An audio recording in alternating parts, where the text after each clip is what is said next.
Here is what nobody tells you when you are rebuilding after divorce. The problem was never what you were building, it was what you were building on. You can do everything right, make better choices, grow in your faith, work on yourself, become someone genuinely different from who you were before, and still find that the foundation under it is the same unstable ground it has always been. Because you can change what you are building without ever examining what it is anchored in. A few weeks ago, I gave a speech to a room full of high achieving women about exactly this. And I knew I had to bring it here because the woman I was speaking to in that room, she was you. I am Katie Ann, and this is Beyond Believing. Here's what I've learned about having a microphone. It is a responsibility because the wrong message delivered with the right confidence can keep people stuck for years. So today, I am not going to give you a strategy. I am going to give you something that will make every strategy you already have something you actually live, and not just something that's a good idea. Simon Sinek built an entire brand on one of the most watched TED Talks in history. It's called Start With Why. I'm sure you've heard of it. And he's right, your why matters. But here's what that conversation doesn't actually finish. Your why is only as stable as what you believe about yourself. And if that foundation is shaken, your why shifts with every hard season, with every loss, with every version of you that got shaken. Now, I want to speak to something I think is quietly true for a lot of the women listening right now. You are driven. You are capable. You are building something real. And privately, if you're really honest, there are moments where you feel like you are chasing a version of yourself you can never quite catch. Like she's just ahead of you, just around the corner. And if you just heal one more thing, do one more hard thing, get one more season behind you, maybe then you'll finally feel like her. That is not a healing problem. That is an identity problem. When you are deceived about who you are, you will spend your entire life exhausted chasing after becoming her. So here is the question I want to plant before we go any further. Who do you actually believe that you are? Not who do you say you are, not what you tell people at church, not the identity you perform when you are holding it all together, but who do you actually believe that you are? I grew up in a home shaped by divorce, conflict, contention, divisiveness. And when you grow up in a home like that, where both of your parents are, according to the other, terrible people, and you are half of each of them, you start to believe something. You start to believe that you must be all of the terrible things spoken about each of them. I inherited their traits, their patterns, their wounds, and I spent most of my life unknowingly repeating them, deeply shaped by identities I had accepted without ever questioning where they came from. And when my mom started dating and eventually remarried, I learned something else. I learned that I was an object for men's desires and that I was not worth protecting. Now, I did all of the right things spiritually. I was determined to make different choices than my parents. I was convinced I would not repeat the same experience for my children. And I still went through my own divorce.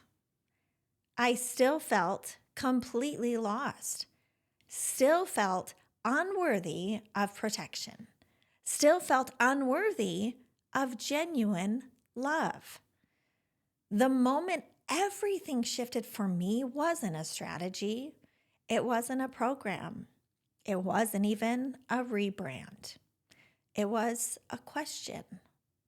In Matthew 16:15, Jesus turns to his disciples and he asks, But who do you say that I am? Now, Jesus wasn't asking because he didn't know. He was establishing something. Identity must be spoken, declared, and settled. And Peter answered, "You are the Christ, the Son of the living God." And Jesus said, "On this rock, on this declaration, I will build." I had spent my whole life accepting whatever others told me about myself. I thought I knew God, but I had never actually asked him what he said about me. So I did have roots. They were just planted in the wrong ground. And here's what I know now. This isn't just my story. This is the architecture of every woman who has ever felt like her roots are growing, but not feeling strong. Because what you build, your relationships, your home, your life, the woman you are becoming, is only ever as stable as the roots underneath it. There's a parable. And even if you didn't grow up in the church, the imagery is going to land here because it illustrates this perfectly. It's in Matthew 13, the parable of the sower. It says, a farmer goes out to sow seed, and the seeds fall on different kinds of ground. Some seeds fall on the path, and it never even takes root. Some seeds fall on rocky ground. It shoots up really fast and looks great, but the moment the sun gets hot, it withers and dies because it has no depth. Some falls among the thorns, and it starts to grow, but quickly gets choked out because it's crowded, competing for space with everything around it. But the seed that falls on the good ground, it survives, produces, not because its circumstances were easier, but because its roots went deep. The question isn't whether the heat is coming, or if weeds threaten to choke, or if the noise is going to try to drown you out. The question is, are your roots planted deeply enough in the right ground to survive it when they do? I want to give you 3 roots today. 3 things that when they go deep will plant you so firmly in the right ground that your why cannot be shaken. Not by the heat, not by the weeds, and not by the noise. Because when you know who you are in God, your why has a foundation that cannot be moved. So root 1 is identity. The shakeable identity is built on history, on performance, on what you've been through, and what others have said about you. The unshakable identity is built on what God declared about you before any of that happened, and regardless of what is still coming. The woman who knows who she is in God does not need circumstances to cooperate for her to stand firm, because she is already planted deeply. Root 2 is worth. Now, this one is going to land differently for the woman who has been holding everything together. So I need you to stay with me. Many of the most capable women in any room are the most disconnected from their own worth. They produce to prove. They perform to earn attention, recognition, validation, even love. They keep going because resting feels dangerous, because slowing down feels like failure, because somewhere along the way, they learned that their value was contingent on their output. That is not strength. That is a wound driving a calendar. And when worth is settled, when you stop trying to earn what God already gave you, you stop building from fear and you start building from purpose. The fruit is completely different, and so is the energy it takes to produce it. Root 3, belief. And this might be the most important one, because you do not live out what you say you believe. You live out what you actually believe. Your actions are your lived beliefs, every single one. How you show up at your home, in your relationships, in the quiet. That is a real-time report of what you believe is true about yourself, about God, and about what's possible for you. Because faith is not a feeling. Faith is living like you believe God is telling the truth, even when the circumstances haven't caught up yet. If you want to know what you actually believe, don't look at your prayers. Look at your behavior.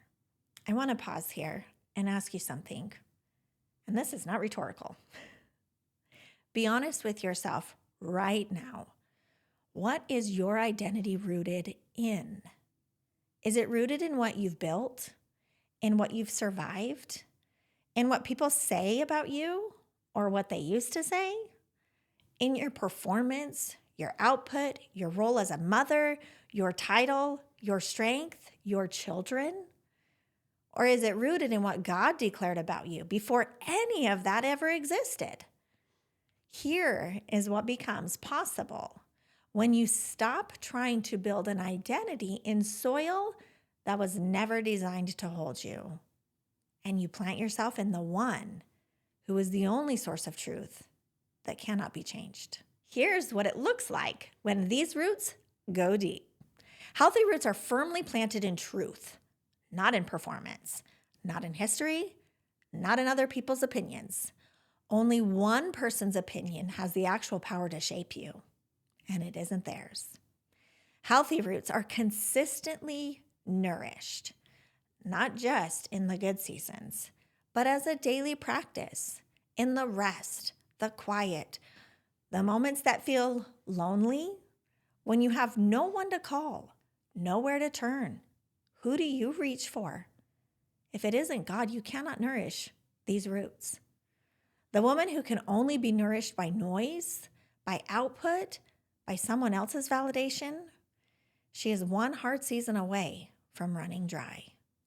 Healthy roots are able to withstand, not because the storm doesn't come, but because the roots go deeper than the storm can uproot. There's something remarkable about trees that grow in unlikely environments, on the edge of cliffs, in cracked rock, in places where nothing should survive. Their strength doesn't come from favorable conditions. It comes from the depth of their root system. And the storms are what deepen the roots that are planted on good ground. Here's what that produces. You stop making decisions from fear and start making them from faith, from the confidence that you are moving not in your own strength, but in the strength of the one who calls you by name. You stop shrinking in spaces you were designed to occupy. You stop performing for people whose opinions were never meant to define you. You stop chasing a false version of yourself, the one built from your history, your losses, what others said about you. That is not a pursuit. That is a homecoming. You move without anyone's permission, cooperation, approval, or support. Not because you are domineering, but because you are rooted. You surrender the storm entirely to Him. You can rest. You can pause. You can reset. But you are never defeated because it isn't you doing the work. Romans 8:31 says, if God is for us, who can be against us? Not who can inconvenience us, not who can challenge us, not who can disappoint us or leave us or speak about us. Who can be against us? That is not a motivational quote. That is a legal declaration about whose side the outcome is already on. God declared who you were before your parents had the chance to wound you, before your ex had the chance to define you, before your failures had the chance to convince you. Before this world had the chance to hand you an identity you were never meant to carry. He spoke first. Psalm 139 tells us, you knit me together in my mother's womb. Your eyes saw my unformed substance. In your book were written, every one of them, the days that were formed for me, when as yet there were none of them.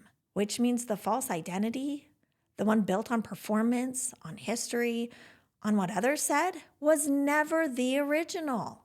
It was always the counterfeit. And the woman who knows that, the woman who has gone looking for what God actually said and planted herself there, she cannot be shaken by what she's been through or by what comes. Because what God declares, no storm, no loss, no person, and no version of your past has the authority to overturn that version of yourself you have been chasing. The one who is deeply rooted, finally free, finally at peace, finally enough. She was never ahead of you. She has never been out of reach. She has just been buried under a false identity she was never meant to carry. You do not need to do more. You need to be more rooted. The woman who knows who she is in God cannot be shaken by what she's been through or by what comes. It's time to find out where your roots are planted. This is the work that I do in my coaching. Not to be the answer, but to point you to the one who is. To remind you that you have access to everything you truly desire and to help you begin living like it today. If that conversation is one you are ready to have, you can apply for coaching at coachkatieann.com/call. And next week, we are going to take this even further because once you know where your roots are planted, the next question is what they are producing in the people closest to you. That episode is for every mother who has ever wondered what her children are really learning from watching her life. You do not want to miss it. If you are not already subscribed to Beyond Believing, hit that subscribe button now so you don't miss it. And if this episode spoke to something you have been carrying, share it with a woman who needs to hear it today. I'll see you then.